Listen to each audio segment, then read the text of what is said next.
You're listening to the Inside the Mix podcast with your host, Mark Matthews.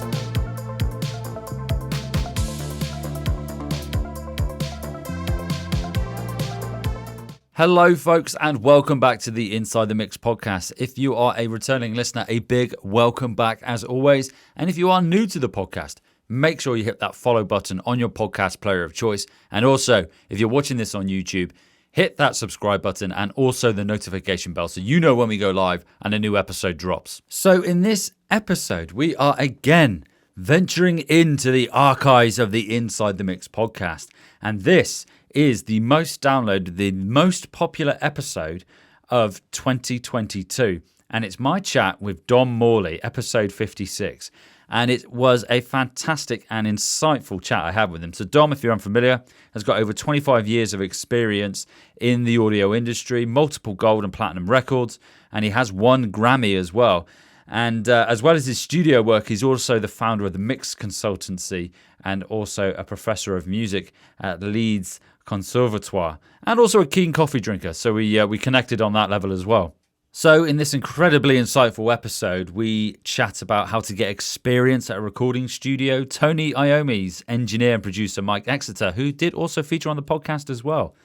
What makes a mix sound professional? How do you balance mixed frequencies? In what order should you mix your music? How to tell if your mix is ready for mastering? Why you shouldn't master your own music? And how to create retro sounds in a modern mix. And there is a lot more in there as well, folks. So I'm going to stop whittering on now and let's dive into episode 56, What Makes a Mix Sound Professional with Dom Morley. Hey, folks, and welcome back to the Inside the Mix podcast. And in this episode, I'm very excited to welcome our guest today. We've got a Grammy Award-winning multi-platinum producer and mix engineer of Dom Morley. Now, Dom is the founder of the Mix Consultancy, which we'll touch on a bit later in the podcast. And he's also a tutor at the music production at Leeds College of Music. Now, Dom has worked with artists such as Adele, Amy Winehouse, Jeff Beck, Mark Ronson, Underworld, and Sting, to name but a few. Sting really stood out to me because I've been on a bit of a Sting binge lately. So, fantastic stuff. Dom, thanks for joining me today, and how are you? Very good, thanks. Yeah, it's Friday evening, so all is good. As we're recording this, sorry, I've broken something by saying it's Friday. This is not live, sorry.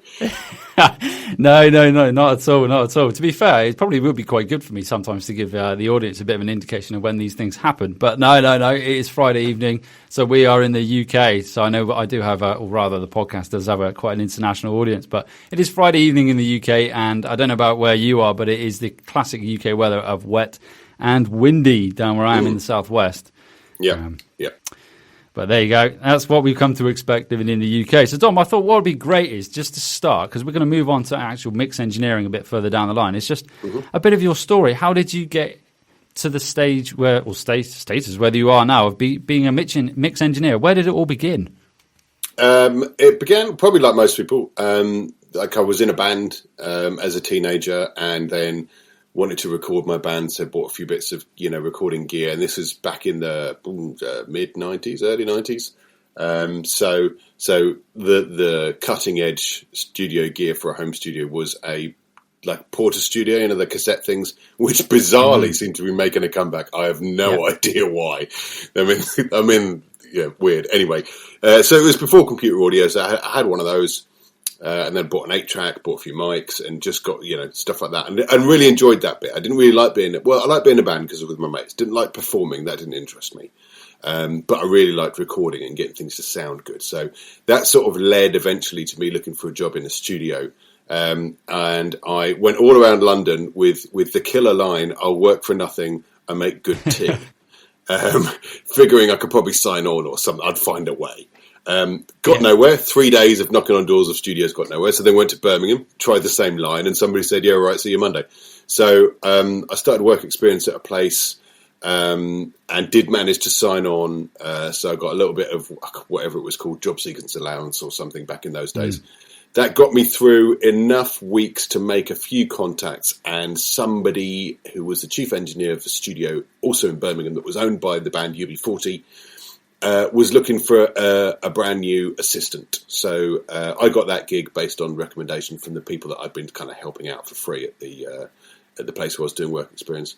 So then I was there for a couple of years, and it was a good place. It was actually, I'm still friends with people that I work with there.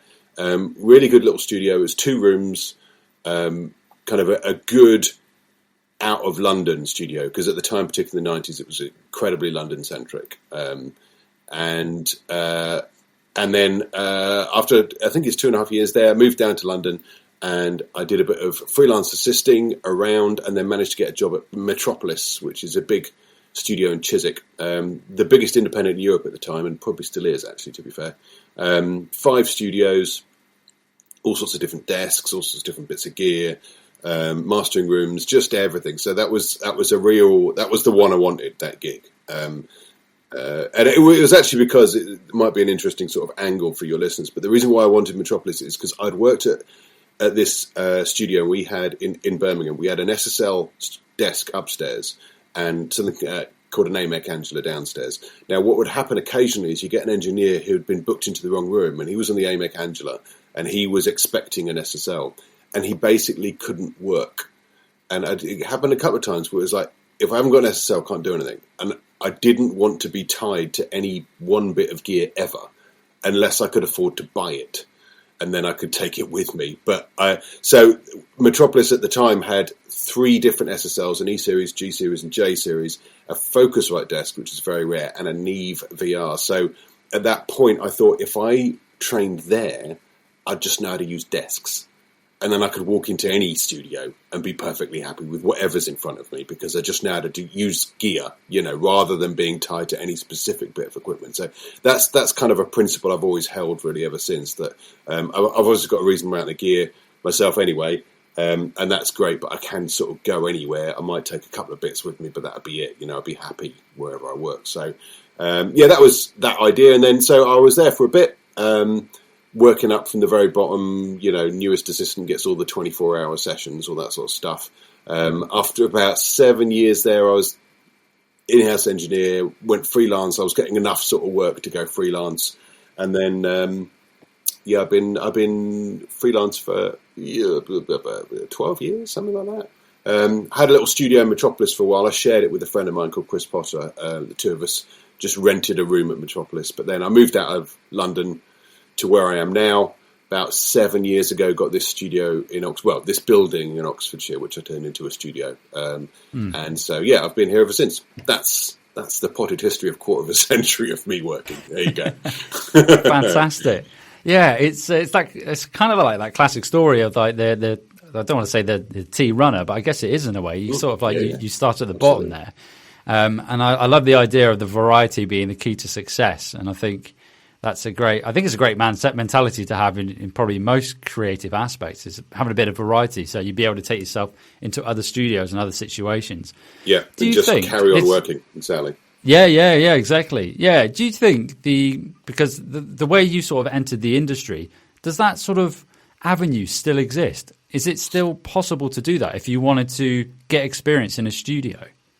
It does, but the opportunities are far fewer than they were in the 90s. It's kind of flipped, because back then there were hardly any courses that you could do on engineering. You couldn't really. There were, as far as I knew, there was SAE, Alchemy, Tonmeister, and I think one other were all the ones that I knew that did like music production or sound engineering. And so it's hard to get on those courses because there were so few. So you'd get a job in a studio. Now, I actually my plan was initially, if I didn't have a job after 4 months, I'd probably have run out of all my money. And they sort of started to get a bit edgy about you signing on for too long. So then I'd try and start a course and try and start full-time education. So that was the sort of way it was around there. You try and get a job in a studio. If you couldn't, you maybe go into education, and then you'd meet some people that way and then start working. So this now it's sort of flipped in that there are a lot of courses and a lot of good courses. And I'm actually at Leeds Conservatoire, by the way. It's not Leeds College of Music. It used to be called Leeds College of Music, but it's now called Leeds. So I'll let you off. It's changed. It's Leeds Conservatoire. So now there's loads of those, and there's not many studios. So actually, I think the route these days is more to study, and this is the crucial bit, is to meet people there and start working, because that's really what you want to do wherever you are, whether you're working in a studio or you're working or you're at college. The point is you learn on the job or on the course, and you meet people and you start working, and that's how you get a career. And so that's what I did. Fortunately, the difference being, if you get a job in the studio, you're paid to do that. Whereas if you're obviously doing a course, you have to pay to do that. But the principle is the same, is that you are there to learn how to do it and to network in order to meet people and start working. We'll be right back. Attention synth pop producers, do you feel like your amazing tracks are whispering in the vast musical ocean? Are you trapped in the music production purgatory? Your songs are hidden gems, and it's time the world discovered your talent. Join me at the Inside the Mix podcast. Let's turn your passion into profit, plug the holes in your production, and breathe life into your music. Click the link in the episode description or visit synthmusicmastering.com/podcast to book a free producer potential discovery call. Break free from music production purgatory and let's blaze trails together, folks.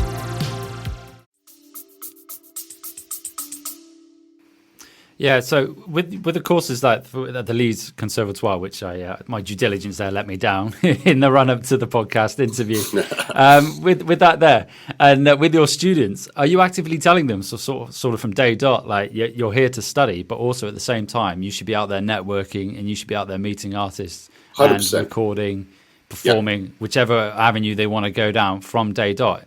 Yeah. So I actually teach the masters. I'm a tutor for the masters in music production. So it's only a year course, like a full 12-month one. And in the first or second session, I'll start the conversation with, right, so in a year's time, what are you going to do to make money out of what you've learnt this year? And then keep having that conversation again and again and again to push them to make plans, to have things that they start. Because the other thing is, everything always takes a long time to actually, between having the idea or being asked to do a job and getting paid. The idea is that I want them to start getting the ball rolling on that and having things that they've got in the pipe work and ideas they've starting to put into place, so that when they leave, they can focus on it more, but also money's starting to come in already. So yeah, I definitely say that. Fantastic. It kind of segues nicely into the next part then, which is kind of, we've got the educational side of things and building that experience. So what I'd like to move on to now really is the actual the mixing side of things. So this podcast episode in particular is going to sort of center around that cool. Mix engineering, specifically for those who are learning, and obviously there are going to be bits and pieces in there for the experts and the intermediates as well. So I mean, the first question really I think is quite a good one, and it kind of links to, I listened to the the Production Expert podcast that you did yourself with Mike Exeter as well. Okay, yeah. He's the guy that gave me my first job. Mike Exeter was working at UB40 Studio. Yeah, well, he was working at UB40 Studio. He was the chief engineer there. So when I got that first job out of work experience, it was him that gave it to me. How amazing. And he's worked with some big bands, Sabbath, Priest, being a metalhead. That immediately I was like, okay. Oh, really? Yeah. Well, that was the first session I did there. The very first session was Tony Iommi recording some demos with Glenn Hughes singing and Don Airy on keys, and wow. Mike engineered it as the in-house engineer. And basically Mike's worked with Tony Iommi since then. He's been his engineer since then. That came out as the Has depth he really? sessions. That's amazing. Yeah, it's quite mad. Yeah. That's one hell of a session for your first session to sit. It really was. Yeah, it was quite mad. Yeah, that is. Yeah, I would struggle not to be in awe just watching him play guitar and not taking everything else around in with regards to the engineering and everything else that's going on. It was quite surreal. Fantastic. But also fair play to Mike for putting a brand new kid on a session that was pretty important, you know. But yeah, he did. So yeah. I was obviously a lucky charm though, as he's still working with him. Yeah. So yeah, this kind of leads off from that episode in particular of the Production Expert podcast. So it's kind of like the question being is if you could tell our audience a bit about the difference between sort of a radio-friendly sort of professional mix and a novice mix. Now, you run the mix consultancy, which we'll touch on in a bit. But when you receive those mixes in, because I'm assuming they're various degrees of quality, what generally separates that sort of entry-level mix to that professional mix? There's two things I think that are key, really, which take a while to learn. And one of them I think people know, and the other one people don't. And the one that I think people know is about EQing things. So they sit together, and there's space in the mix, and there's clarity around the different instruments that are there.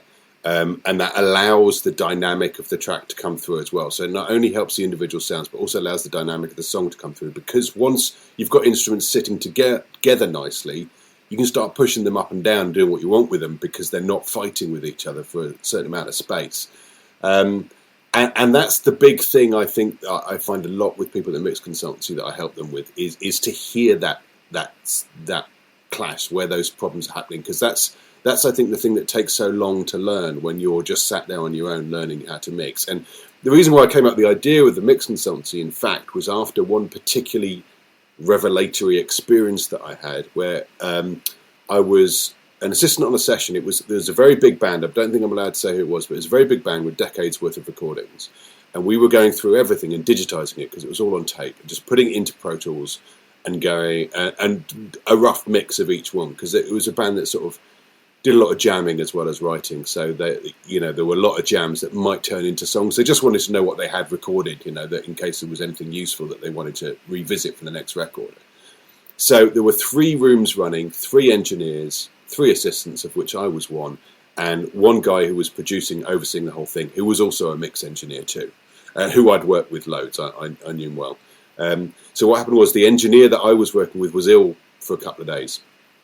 So Chris, who was producing it, said to me, "Look, Dom, can you just step in and do what we've been doing for a couple of days and, load them into Pro Tools, do a quick rough mix, and when every rough mix, just give me a call and I'll come down and just spend 20 minutes, just finishing it off," which for me was just a golden opportunity to do it as good as I could do it, and then have somebody with 20 years of experience sit down and go, "Right, here's what I'm going to change from here." So then I was looking over his shoulder going, "Okay, he's changed that. Well, that sounds so much better from that little tweak. I didn't realise there was a problem there, but now he's changed it. I can hear it." So it was a huge thing for me. In a couple of days, I learned so much just from leaning over him and hearing what he had heard and how he changed it. So that's what the idea with the mix consultancy is that people can send stuff into me. And I've been doing this for 25 years, so I've probably got a bit of experience on quite a lot of people. And I can just go, right, well, these are the changes that I would do if I was sat in front of this mix now. I can hear problems at 300 hertz in the guitar or 80 hertz in the kick drum and recommend a change, which will normally be generally about the ballpark of where it ends up being apparently from the feedback I get from people that use it. But the important thing is what I find really inspiring about doing it, because I'll do that and, I'll send someone a PDF of here's what I changed, here's all the things I changed with this track. And it's a lot of it is EQ stuff, just to clear everything out, make it all sound great. But then what's great is people use it again and again and again. They use the service. I get quite a lot of people that once they've used it once, realise that it's helping them a lot. And they get much better very quickly. Yeah. Because they can hear it then. They hear that problem that I spotted and they go, "Oh, yeah." So then that doesn't happen the next time. So it's a really interesting process, that getting the repeat business from people and realising how quickly they're learning how to get better at mixing. The other thing that people don't realise, I think, is how important automation and balance is to moving a mix from being good to being great. And I think the tale I always tell my students is I watched an interview with Andy Wallace, who I think is an incredible mix engineer, does a lot of rock stuff. And he said he spends about 45 minutes doing all the EQ, compression, effects, balance, and he's got probably 3 assistants that do most of this, setting up a mix for him. But 45 minutes to get a mix together is not a lot of time. That's extremely quick. Yeah. He's been doing it for like twice as long as I have, so he should be fast, but even so. Yeah. But then he said he spends 10 hours on a mix. So the rest of the time he's doing these little automation moves and moving things around so that everything hits at exactly the right time. And really you're drawing the point of what you're doing there. The job of the mixer is to draw the listener's attention to the right thing at every beat of the mix. So the listener's always hearing the vocal or that little grace note on the snare or the fill on the bass or the delay you set off on the guitar that was a cool little sound to fill that gap. And pushing the listener's interest around that is all about automation. And it's an odd task because you set up a nice balance and everything's sounding good, and then you start getting into the automation and it sort of falls apart a bit while you're doing stuff on the drums or stuff on the guitars or vocals, and your balance falls apart. So it always sounds worse before it sounds better. But then at the end, when you've actually got it nailed, having done some good EQ work before, compression and effects are working, all of that stuff, getting the automation work so the dynamics of the song are being served properly, is the difference between a good and a great mix. Fantastic. So you've got two things there, haven't you? So it's sort of like the EQ and the clarity, as you mentioned there, and the automation. What about compression? Because compression, having spoken to and been involved with a lot of the listeners, and compression is something that comes up a lot. What pitfalls might be the wrong word, but what challenges do you see in a novice mix with regards to compression? The first one is being able to hear what it's doing, because I know I couldn't. When I started out, I had no idea. When I first started in the studio, people were putting compression on and talking about compression, and I was like nodding and grinning and going, yeah, thinking, I can't hear the difference. I don't know what they're talking about. And then finally I got to go in the studio on my own, because obviously this is pre-DAWs, you know, I didn't get a chance to do anything on my own and play with it. So then I sort of put something through a compressor and slammed it. I went, oh, okay, well that's doing it wrong, because that's too much. But then if I peel it back, then I can notice how it sort of starts to make things pump a little bit, and then you put a couple of things together and they start pumping together, and I can see how this is a good thing. I understand it a bit better now. So that's challenge one, is actually hearing what it's doing, without doing it too much, without sort of, you know, absolutely slamming everything. But then I think the other thing that people get confused by a lot is settings like attack and release.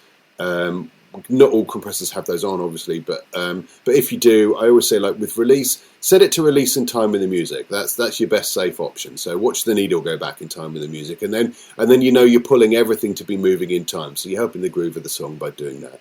And then with the attack time, start slow so it's not really doing anything, and then go faster and faster on the attack time until it starts to grab the thing that you are trying to compress. And then leave it when it sounds good is the bottom line. So that's attack and releases. That's what I would sort of recommend as when you're learning and start doing that. And the other thing I think is, again, this sort of reaches into the automation. Don't use compressors to level out your mix. Use automation to do that. Use compressors to make things grabby and punchy and exciting, because that's what they're really good at. At leveling things out, they're okay. That was all we had back in like the 70s and 60s and 50s. We only had compressors. We didn't have automation. So you had to use it to sort of squash things. Whereas these days, that's better done with automation. And with compressors, you can use them for what they're really good at nowadays, which is making things punchy and exciting. Yeah, I really like the idea of what you said about the attack and release, because I remember when I was starting out, and admittedly I haven't been in the industry, the game as long as yourself, but I would struggle with the attack and release and in terms of what to do. And they're very much like you've said right there, is I found it was either a tutorial or an article. In fact, it might have been Bobby Ozinski. It might have been in the Bobby Ozinski Mix Engineer's Manual or Engineer Manual. And he said, and it said exactly what you said there about. Oh, did he? The slow attack. And then the release in time with the music. Fantastic! So it's not just me that thinks that's a good idea. Then that's good. No, I've been doing it ever since, and it works wonders. And it's a fantastic one. Going back to the EQ, with regards to EQ, if you're just starting out, can you think of any sort of exercises, like ear training exercises or anything along those lines, to help with regards to what EQ is doing and how to balance those frequencies? I don't know about ear training exercises. What I try and tell people is put a thing in the mix, whatever it might be. Start with one thing and then add another thing, and see if you can hear a problem where it's not as clear as it was before. It doesn't sound as good as it was before, and where is that? Because there's normally somewhere, unless you've got a kick and a hi-hat, that are so far apart it doesn't matter. But say put two guitars or a guitar and a piano or a couple of synths together or stuff, and go, okay, where is the problem? Where does it sound muddy and confused and busy? Where it's not separated? And what you've got there is an area where they both have a presence, and they both are have a reasonable volume in that frequency, but they're not both allowed it because it sounds worse. So you've got to make a call on who gets to win at that point. And so then just boost. I mean, I still do this all the time. Boost and sweep around. So boost up 3 or 4 dB or whatever you want to do. Sweep that around till you hear the point where you go, oh yeah, that frequency, that's the one that I don't like. And then take that out of one or the other, and see who sounds better without it. So it might be you take it out of the guitar, saying it's like, well, now the guitar's lost what we need from the guitar by taking that frequency out. Therefore, it's got to go from the synth or the piano because you can't lose the main sort of focus of the guitar by doing this. So, like for a good example, I do it with the vocal when I start a mix. Is I'll find like a present frequency of the vocal, normally sort of between 2 and 3K, which is sort of the peak sensitivity of human hearing, because that's where voices, are most present. So I find a spot there by doing a boost and a sweep, and there's normally a point where it feels like the singer's just stepped forward a foot, that it's just a little bit more present when I boost that frequency and go, okay, that's their spot, nothing else is allowed there. So in everything from there, then I make a note of the frequency, and then for the rest of the mix, everything else has to have a dip there because the vocal has to be there.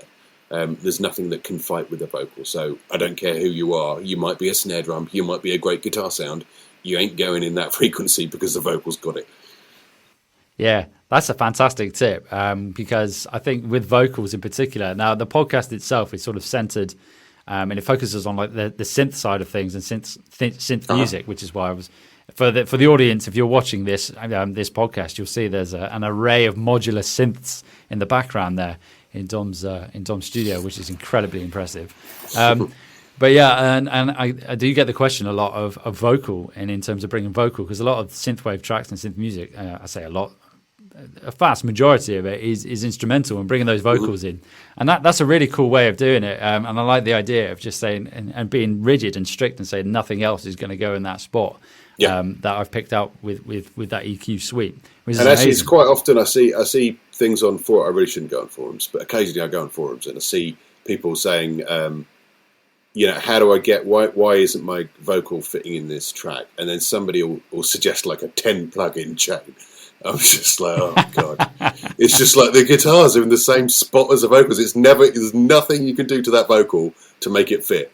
You do it to the guitars and make some space for it, and then it'll be fine. And easy moving the guitars and everything's done. So that sort of thing is, it's once you, and again, it's sort of thing with the mix consultancy. Once you've done it a few times, it's obvious. You hear it straight away because you're used to listening for it and finding it. Yeah, it's interesting that with regards to the plug-in chains, because scrolling through the internet, scrolling through social media, and I see various posts every now and again.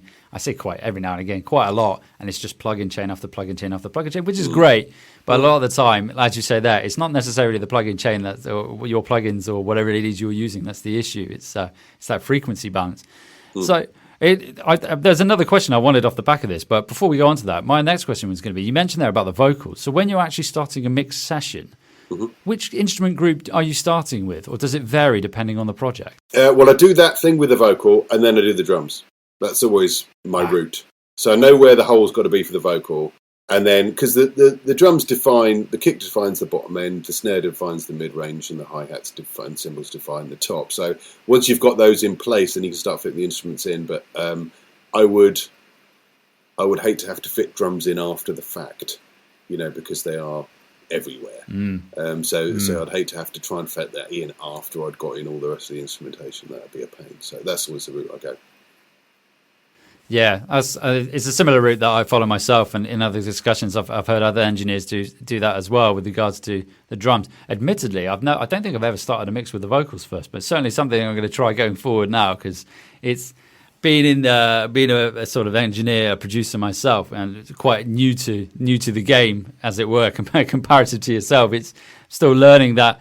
And I find the vocal chain is probably don't want to use that term, but the vocals being the hardest bit of the mix to get right. And I think actually maybe doing it first is the way to go. And then make space for it. Yeah, make sure every time you bring an element in, it's not fighting with the vocal, because it's not allowed to. Yeah, and I think also what I've noticed, yeah, exactly. And what I've noticed in mixes that I've done myself is that when I've left the vocal to the end, and I've got all this other stuff going on, and I'm just like, shit, where does that vocal go now? And I've had it so many times, and I don't know why. Yeah. I'm like, and then I go through track by track, and I'm like, right, Yeah. I'm going to have to get rid of that. I'm going to have to get rid of that. I'm going to have to get rid of that. Get rid of that. And then I'm like, I'm just going to have to write the song, like produce and compose the song all over again. Yeah. So audience listening, vocals first. Go with the vocals first.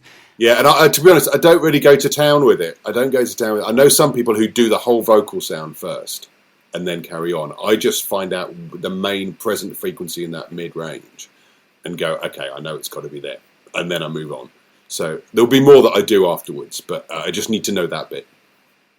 So it's actually just picking out the sort of frequency, that pivotal frequency, and then the actual rest of the processing will be done further down the line. Yeah. But there are other people that do it the other way. I know people that start with the vocal sound, particularly, I think, more often than not, people who work in like real pop stuff. I've known people do that, where they get the whole vocal sound, effects, compression, the works, and then start bringing other things in. That's an interesting way of doing it. Because if you were to start with them, with all that to begin with, and then you bring other instrumentation in, would you not need to then go back and adjust? Well, I suppose you're going to do it anyway, and adjust that vocal processing that you've done. You do it anyway. You know, when you're doing a mix, it's not like you set up your bass sound and then that's done. I'll never touch that again. You know, you're always tweaking stuff and going back in and. Interesting. Kind of segues nicely then onto the next part, which is, imagine we've gone through all this process then, and we've gone through the mix. We're relatively happy. How do you know when the mix is finished and ready to put to bed? Now, this is something that I struggle with personally a lot, and I go through I can go through binge editing, and I can be sat there and just binging and doing it needlessly. Yeah, and, I slap myself on the wrist for doing it. I have a set process for this. Which actually I thought loads of people did, and then I do like a monthly chat with a couple of other guys who I trained with back in Metropolis, and we sort of, because we used to do this sitting around the coffee machine, and we don't do that because we're all in our own little studios. So I do a monthly Zoom with those guys, and I brought it up, my process, and I thought everyone did it, and they hadn't heard of this. So here what I do is, so I have two sets of speakers. I have some Neumanns. And some Yamaha NS10s, and then I have two sets of headphones that I use for mixing as well. I have some Grados, and then these things called Rossen Audio ones, which are very nice posh ones.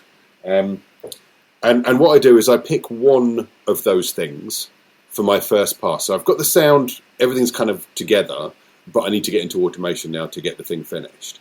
So I pick one of those things and go from start to finish, doing everything that I can hear, everything that I think needs doing. So maybe say it's on the Neumanns.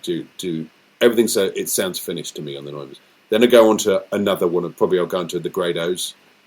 Do the same from start to finish.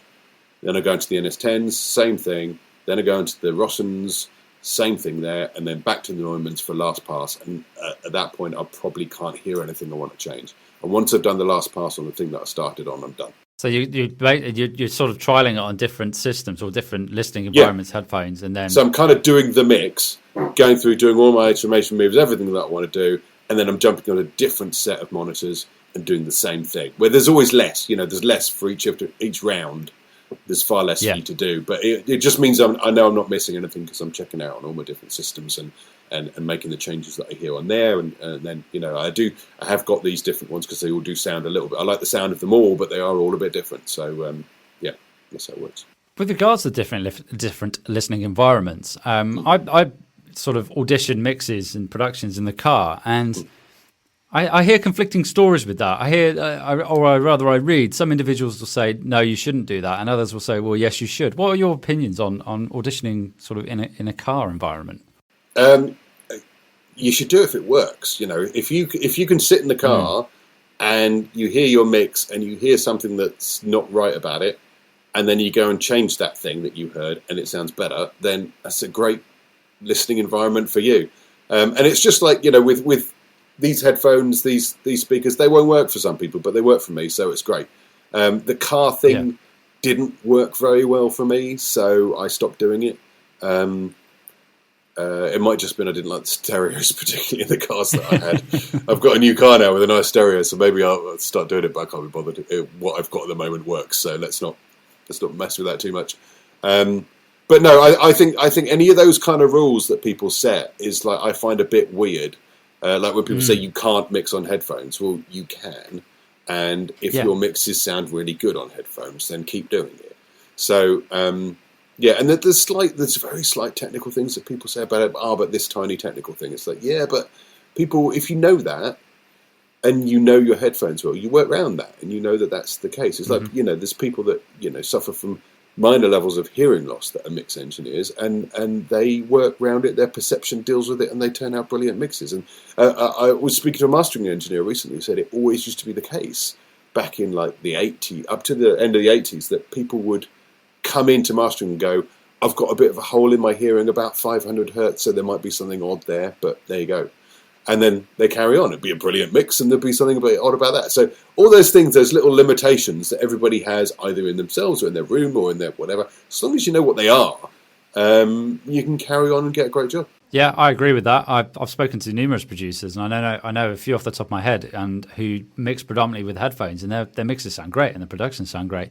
I did know, this is way back when I was studying music production, and there was a lad, and he was mixing using Apple in-ear headphones. Wow. And I know, and his production sounded amazing, and he'd obviously attuned them and he'd done it so much, and he was so attuned to using them and how they translated. He got it totally dialed in, which was incredibly impressive. Yeah. So it kind of leads on to the next bit then, with regards to misconceptions and myths. So with regards to mix engineering, what do you think is the biggest sort of misconception or myth that maybe someone who's starting out would read or hear?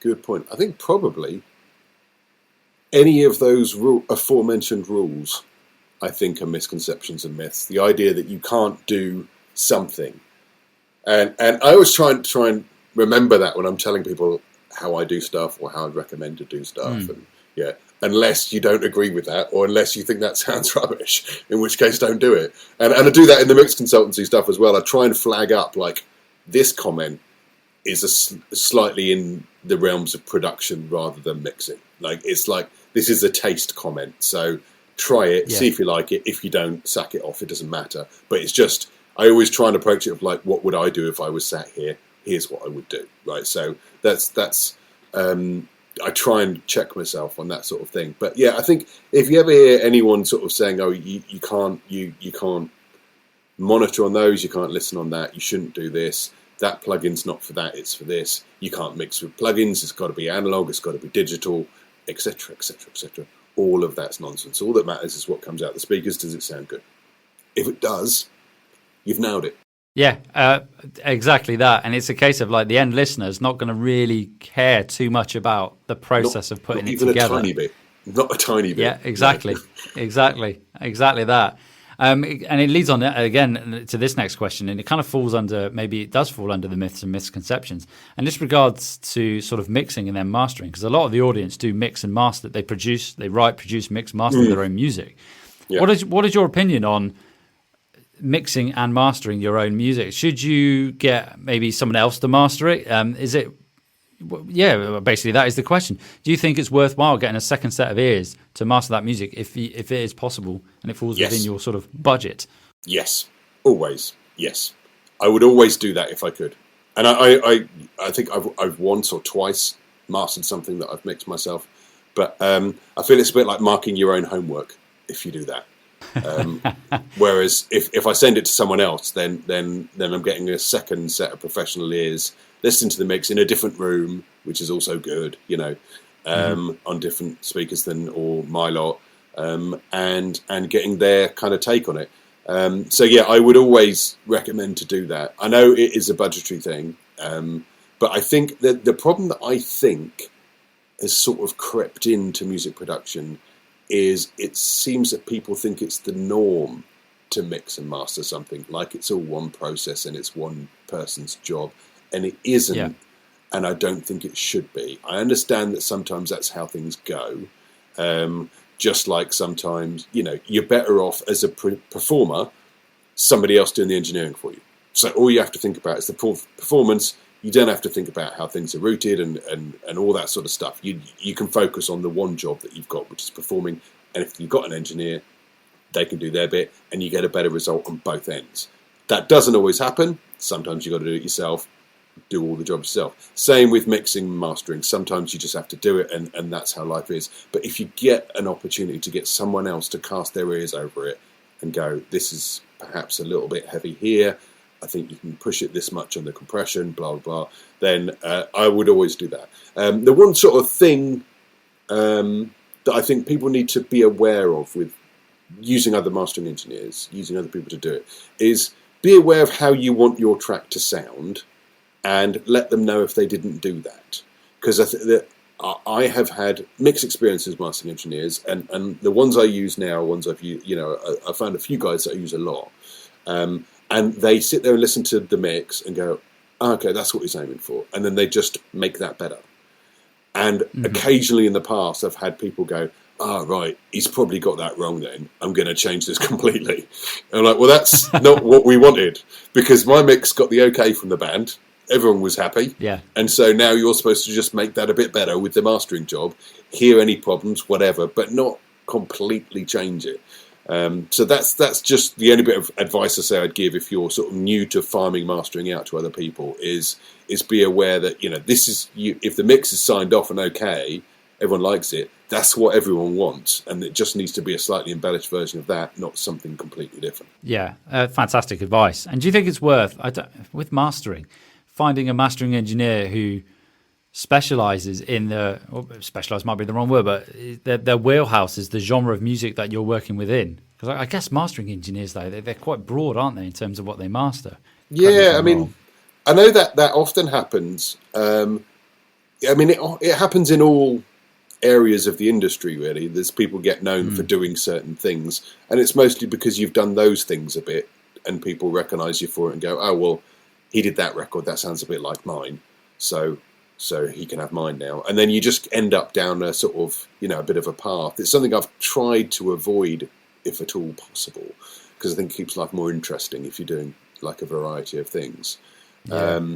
But then you sort of end up doing a better job on things that you understand more, I think. So that kind of does make a bit of sense. Like I don't do a lot, or I don't do any hip hop. I don't do any kind of black metal. Those are things I don't listen to. So it's not stuff that I would do a good job on, I don't think. So and unfortunately I don't get offered it, so I don't have to say no to anybody because they've also not seen any of that on my CV. So it's fine. It all works out okay. But yeah, I would, there's no harm in looking about in the CV, and if none of it's what you are into or want to sound like, then maybe find somebody where the CV does look like something you want to sound like, because that's what they're working on every day, if it's a certain sort of thing. So there's no harm in it. I don't think it's vital, but I think it might make things a little smoother. Yeah, so I suppose the key bit of information or advice there would be is, obviously, I think if you're going to choose a mastering engineer, is to go check out their CV, their portfolio of music that they've done, and see if it sort of resonates with the music that you have. Yeah. And then you'd be able to make a sort of an informed decision from that. Yeah, and they'll probably understand what you're aiming for, because that's the sort of stuff they work on every day. So yeah, fantastic. Tom, I'm well aware we're all 40 minutes in already, and what I'm going to move on to now. So the Inside the Mix podcast has a Facebook community group, and in there, when I'm doing an interview, I will post and say if you've got questions you'd like me to put toward the interviewee, do post them. So I've got 3 questions here. So the first one is from Maurice, aka Como Wee. And he asks, is it different to mix for vinyl? And if you do, he's actually got 2 questions. So that's the first one. Is it different if you're mixing for vinyl? No, that's a mastering process. Mixing would be exactly the same, and mastering it's and I'm, as a not mastering engineer, I'm going to explain this really badly, and mastering engineers, if they're hearing this, are going to be shouting, but. The way I understand it is, in order to get it onto the vinyl, you have to do certain things about monoing the bass and being careful how much bass you put on it, because that can cause the needle to jump if there's too much because the cut's too deep and things like that. So there's a technical process that means you have to master it slightly differently. So if you are mastering a record, an album, you might master it separately for a digital upload than you would for vinyl, because there's different considerations. Fantastic, thanks for that. Then, so basically, the mix is essentially the same, and then it falls into the realm of mastering. Then for the vinyl. Yeah, the only thing, actually, one thing is if you had a super stereo bass, I think that wouldn't get on vinyl, and they'd have to do something about that. So you might want to think about that when you're mixing. I think that's the only consideration I would do is if I had like a really big stereo bass sound. I think might not fit on vinyl. That so. Fantastic. So the next question from Maurice is, I think this ties in quite well actually to the Loop Masters, the Stranger Synths. Mm-hmm. We're talking too long. Stranger Synths. Yeah. Loop Master project that you went with. So his next question is, what is your approach for sync projects in TV? Now, he was a bit vague with that one there. I'm assuming he means with regards to the production. How does that sort of start? Yeah, so the only thing that I've done like that is those sample packs. I don't work on like production albums or sync stuff, so I haven't got an angle on that. The only thing the story behind that one was simply that I had a load of friends go text me and email me and said, "Have you seen this thing, Stranger Things series? You'd love the soundtrack. It sounds just like the sort of music you make." So then I checked it out and thought, oh yeah, it does.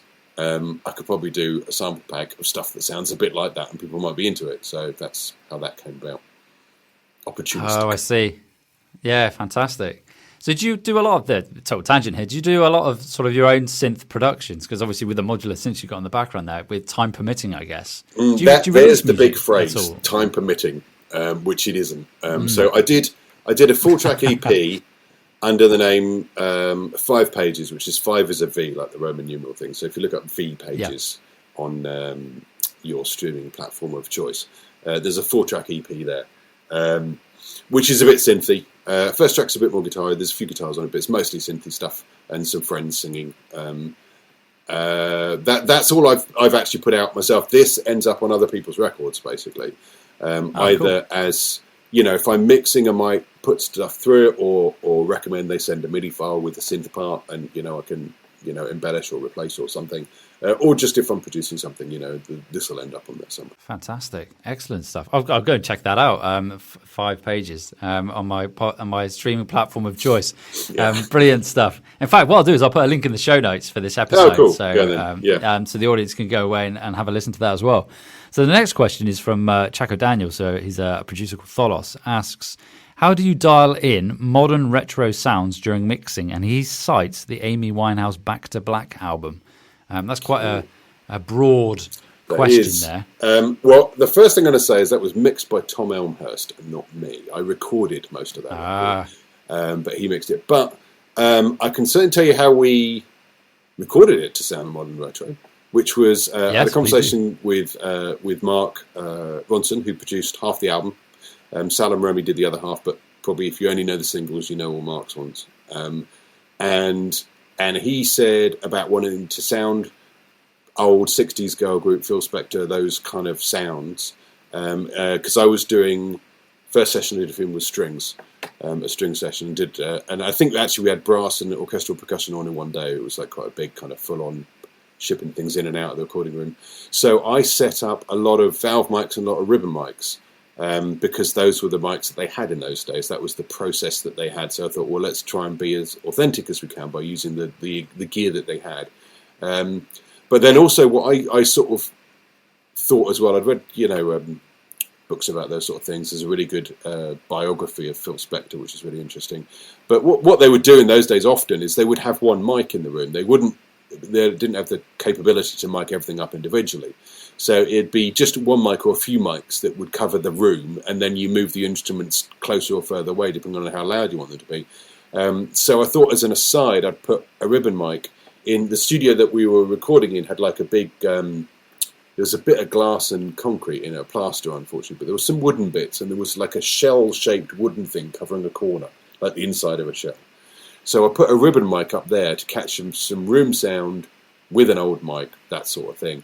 And then speaking to Tom afterwards, when he was mixing it or after he'd mixed it, that mic was what he used for most of the string sound, and then he just fed things into it from there. So that was a way of getting those to sound old, was simply by using the techniques that they used, and and the equipment that they used, and there you go. That's how they did it. So that's how we'll do it. So in terms of mixing, there's a few things you can do that are little tricks. Like, for example, if you set up the same room reverb or small hall, that's kind of, and everything goes to that a little bit. That's how they were recorded in those days, because everything was in the same room. There was, like, Phil Spector used a room called Gold Star where he did everything. And so that can start to sound a little bit retro by the fact that it all sounds like it's in the same space. And not going too bright on things, because things weren't recorded that bright. So concentrating more on warm and mellow is another one. Fantastic. It's interesting that you mentioned Phil Spector there, because what's the date today? It's the 11th of November. I've challenged myself with, I don't know why I've done this, with writing a Christmas song or covering a Christmas song. And I've been listening to Phil Spector's Christmas album. The finest Christmas album there is.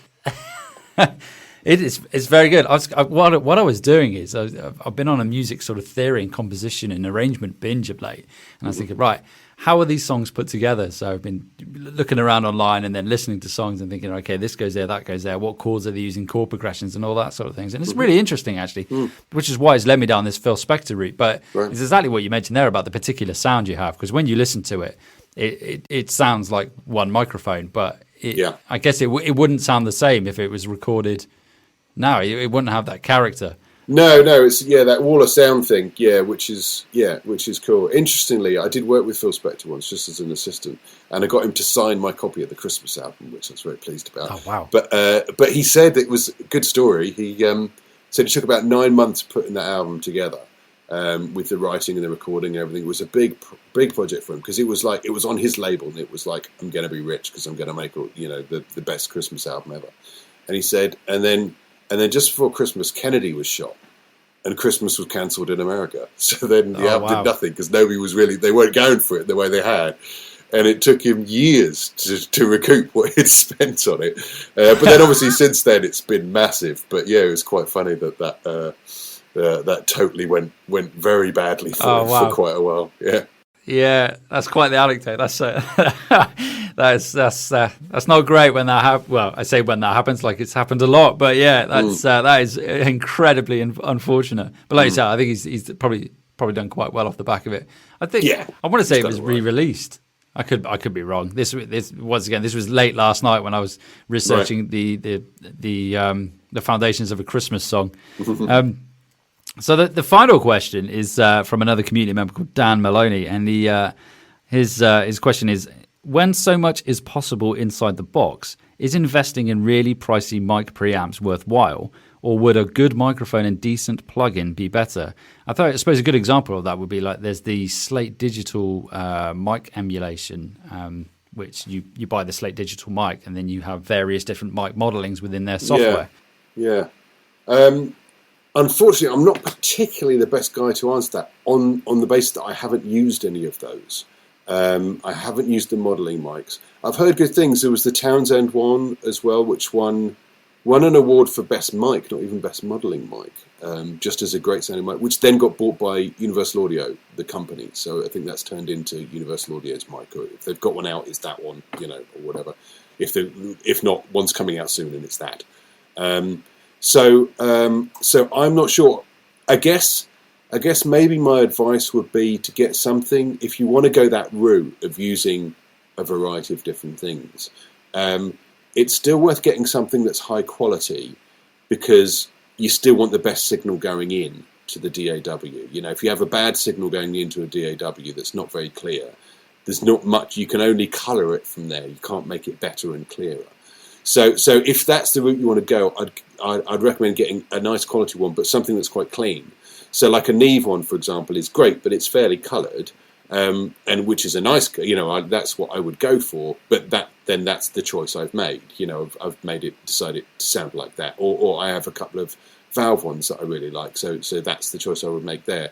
But if you went for something like a Grace Designs or a Millennia or something, they're companies that are known for making gear that's really high quality and really clean. And then from there in, you can then change it however you like, and that change will have the effect that you're looking for, because you've got a full clean signal going in. So I think there's always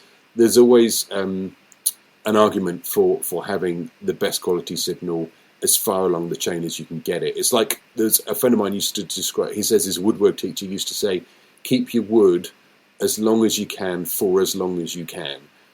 Meaning once you start chopping bits off, you can't put them back together again. So once you start degrading your signal, you can't make it posher again. So it's best just to keep it as clean and posh as you can for as long as possible until you want to start making decisions about it not being that. Yeah, I really like that analogy, and it makes perfect sense. And it kind of falls, or it pairs nicely with the idea of getting it right at source when you're recording. So getting it right at source before right at that beginning there, because yeah, as you say there, if it's not there to begin with, putting it in or adding it can be tricky, if not impossible. Yeah.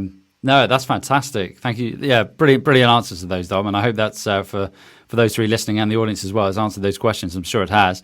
So the final bit really is touching on the mix consultancy, because I think it could be a fantastic thing for a lot of our listeners. Now, I came across the mix consultancy because I interviewed a producer called 1=2, Brandon Ganch, a few months ago, and he mentioned that he used your service. Yeah, he has. Yeah. He used it. Did a few things on that record. Yeah. It's good. It was a good example actually of he did a few tracks. We worked on a few tracks together, and he got better and better as they went along. So yeah, it was good. Yeah. He mentioned it, and he sort of signposted me in your direction. So audience listening, if you want to go and check out that particular episode, is episode 35. Do so after listening to this one, obviously. But that's episode 35 with 1=2.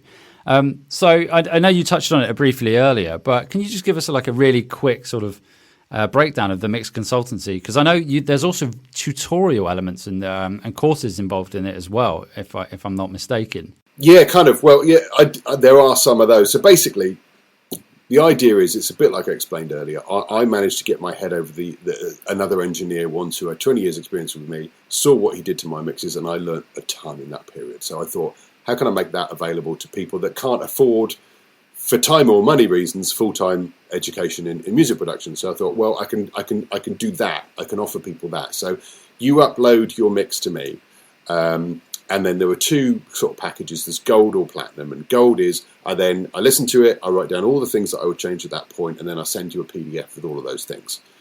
If you buy the platinum one, you then make the changes, do whatever you like to the mix, send it back to me. I check it from there, and I write another list of the things that I would change from here. Send that to you.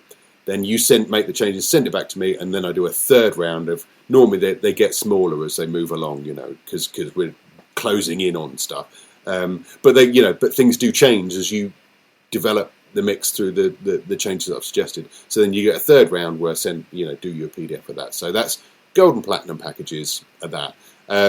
The reason why there's a course that I have available, I made a course on how to record vocals. And the reason why I did that is a lot of the problems that I hear are actually from people not having recorded the vocal very well.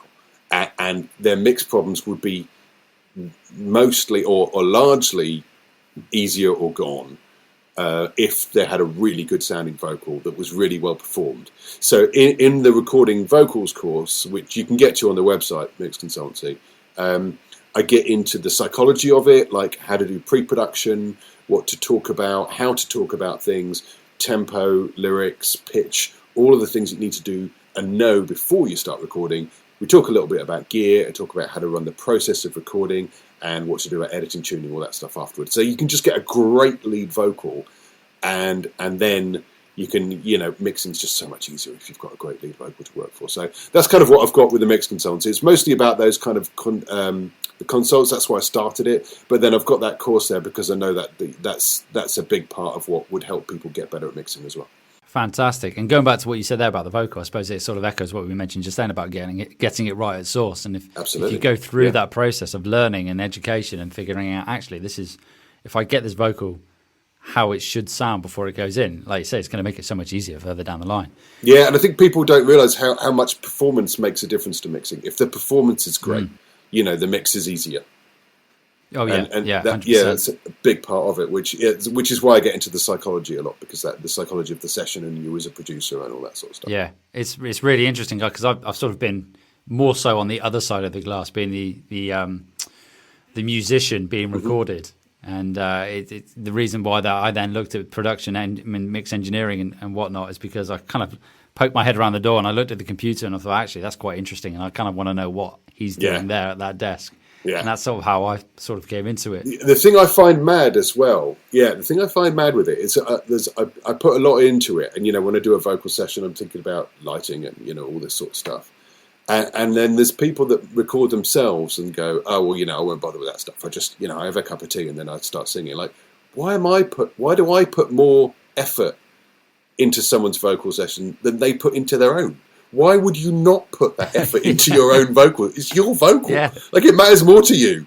Your name's on everything. Yeah. My name's on it, but your name's bigger, in bigger font than my name is. Yeah. But I'll put more effort than you would. I just find that mad. Like, here's all the things you can do that I do to make something better psychologically. Do it to yourself. Like, learn that and treat yourself in a way that means you will get the best performance. Yeah, it's blows me away that occasion when people just go, oh, I don't need to do that. It's like, no, you don't need to, but you'll be better if you do. Yeah, I agree. I totally agree with that because I've fallen foul of that myself when I was recording an album many years ago. And when I go into the studio, I tune my guitar, I look at the intonation, make sure the truss rod was set all right, the Floyd Rose was all good, make sure I had decent picks and everything, all my cables were correct, I had everything I needed. But then when I'm sat at home recording, I'm just like, I'll just pick my guitar off the wall and I'll start playing and record it. And I don't know, it's exactly that. And maybe I don't know, it's a convenience thing. You're sort of like, it's that relaxed atmosphere. You sort of need to take yourself away to another room, or it's like you say, it's the psychology of it, isn't it? It's totally the psychology when you go into that studio. You perform better, I think, when you've set yourself up to know that your instrument's bang on, everything's ready to go, you've got the lights dimmed, your phone's off, you're ready to record at that point. And I think but I think a lot of people put a bit too much. I mean, this might sound a bit weird, but a lot of people put a bit too much emphasis on having a relaxed performance. Sometimes it doesn't want to be relaxed. Sometimes it wants to be present. And it wants to be urgent, and it wants to be, all 100% in the moment, as opposed to, leaning back on your chair, going, "Oh, that'll do, I've got it." Yeah, I agree with that. I totally agree. And having played metal, it was very much. I mean, we couldn't sit back and relax and play. It was all very a lot of that. So lean forward, yeah. And try and stay in time. That was always that's why I think that's why I kind of moved the other way, because I was like, I'm not as good as the other guitarist, so I'm going to start honing my skills somewhere else, Right. Yeah. But no, Dom, thank you very much. We sort of reached the hour mark now, and this has been fantastic. Okay. And I know the audience listening is it's going to take so much away from this, as I have done as well. So a really big thank you for spending the time with me today, this Friday evening. Yeah. It's very, very well. It's fantastic to get your knowledge and spread your knowledge for our audience. So a big thank you, and I'll catch up with you soon, Dom. Yeah. Cheers. Hi, this is Ghost Georgie. My favorite episode of Inside the Mix is episode 38 right now, because it was cool to hear about Pensacola Mist's creative process and working on doing the songs live.